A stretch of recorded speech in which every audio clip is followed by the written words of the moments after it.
선생님이 읽어주는 어린이 성경 이야기.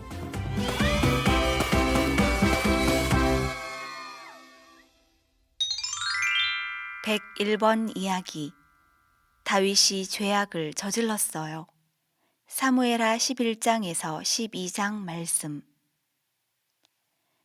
다윗은 위대한 왕이었어요.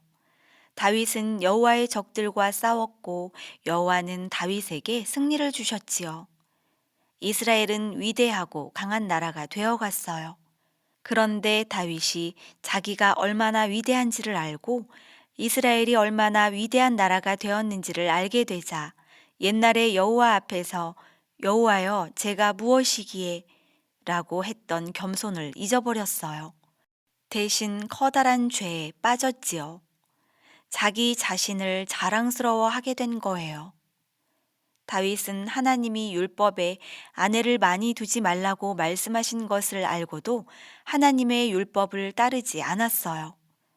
많은 이방 왕들이 자기의 위대함을 보이기 위해 많은 아내를 두었는데 다윗도 이방 왕들처럼 위대하다는 것을 보이고 싶어 했어요. 그리고 다윗 왕은 점점 더 게을러졌어요. 적들이 쳐들어오면 다윗은 적들에 맞서서 군대를 이끌어야만 해요. 하지만 다윗은 교만해져서 이제는 자기가 대단히 큰 왕이라고 생각했어요. 그래서 전투에는 군사들을 이끌 장군들만 보냈지요. 군사들이 힘들게 전쟁을 치르는 동안 다윗은 집에서 쉬고 있었어요. 어느 날 저녁 아마 낮잠을 자고 난 후였던 것 같아요. 다윗은 왕궁의 평평한 지붕 위를 거닐고 있었어요. 기억하세요. 다윗의 왕궁은 예루살렘 성 안에 있는 높은 언덕 위에 세워졌다는 사실을요. 다윗은 도시를 다 내려다볼 수가 있었던 거예요. 그런데 그렇게 거닐던 중 목욕을 하고 있는 아주 아름다운 한 여자를 보게 되었어요. 다윗은 그 여자가 누구인지 물었어요. 누군가가 다윗에게 대답했어요. 햇사람 우리아의 아내 밧세바입니다. 그때 다윗은 두 번째 커다란 죄악에 빠졌어요. 도둑질하는 죄였지요. 다윗은 신하를 보내 그 여자를 자기에게 데리고 오게 했어요. 다윗은 이미 많은 아내가 있었고 밧세바 역시 다른 사람과 결혼한 상태였지만 다윗은 밧세바를 남편에게서 빼앗아 자기 아내로 삼고 싶어 했어요. 밧세바는 다윗에게 왔고 그날 밤 함께 머물렀어요. 마치 이미 결혼한 사람들처럼 말이에요. 다윗은 밧세바를 아내로 삼고 싶었어요. 하지만 우리아가 밧세바의 남편이었기 때문에 자기 아내로 삼을 수가 없었지요. 우리아는 이때 어디에 있었을까요? 우리아는 군인이어서 멀리 나가 있었어요. 하나님의 적들에 맞서서 열심히 싸우는 중이었지요. 이제 다윗은 세 번째 커다란 죄악에 빠지게 돼요. 아마 이제까지의 죄악 중 가장 악한 죄일 거예요. 다윗은 군대의 장군이었던 요압에게 편지를 썼답니다.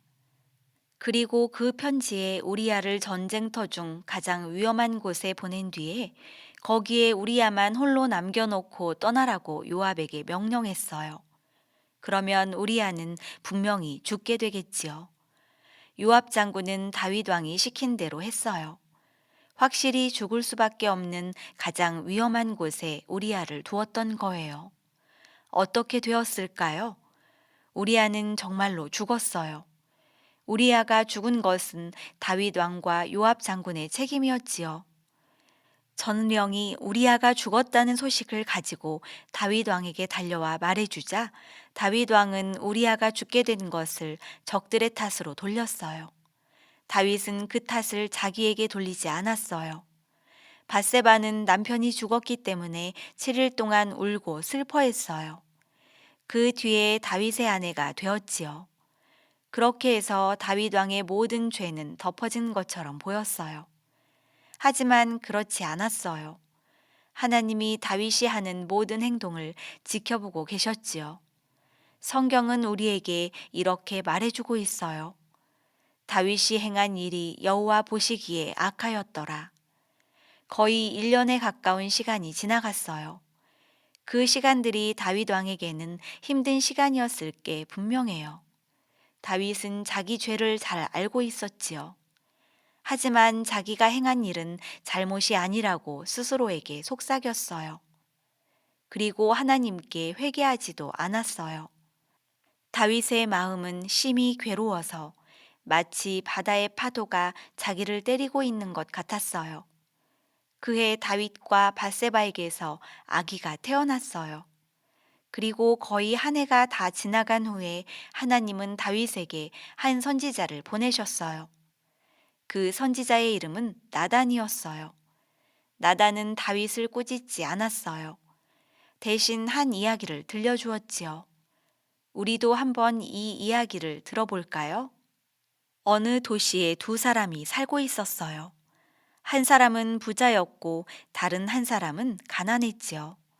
부자인 사람은 농장에 많은 소떼와 양떼를 갖고 있었고, 가난한 사람은 작은 양 딱 한 마리밖에 없었어요.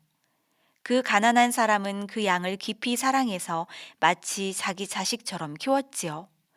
그 작은 양은 가난한 사람의 집안에서 살고 있었어요. 그런데 어느 날 부자인 사람이 멀리서 온 손님들을 맞이하게 되었어요. 부자는 자기 농장에 있는 가축 중 한 마리를 잡아서 손님을 대접해야 했어요. 하지만 그렇게 하지 않았어요. 그 부자는 가난한 사람에게 가서 하나밖에 없는 어린 양, 가난한 사람이 자식처럼 키웠던 그 양을 빼앗아 잡아다가 손님들을 대접했어요. 오, 다윗 왕은 선지자 나단의 이야기를 듣고 그 부자에게 크게 화가 났어요. 다윗은 그 부자는 반드시 죽어 마땅하고 그 가난한 사람에게 양 4마리로 물어줘야 한다고 말했어요. 다윗은 나단의 이야기가 사실이 아니라 상징적인 이야기라는 걸 알지 못했어요. 나단이 당신이 바로 그 부자입니다 라고 말했을 때 다윗은 얼마나 깜짝 놀랐을까요? 그리고 또 얼마나 두려웠을까요?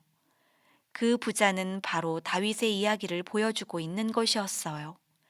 다윗은 부자였고 자기가 원하는 대로 여러 명의 아내를 두고 있었어요. 우리아는 그 가난한 사람처럼 단 한 명의 아내만 두고 있었어요. 그런데 다윗은 우리아의 하나뿐인 아내를 빼앗고 우리아를 죽였어요. 다윗은 그 이야기 속에 나오는 부자보다 더 나빴던 거예요. 나단은 하나님이 주신 말씀을 한 가지 더 해주었어요. 다윗의 죄 때문에 다윗의 가정에는 언제나 걱정거리가 있게 될 것이고 다윗과 밧세바에게서 태어난 아이는 죽게 될 거라고요. 불쌍한 다윗. 이제야 다윗은 회개했어요. 다윗은 뭐라고 말했을까요? 다윗은 오직 이렇게만 말했어요.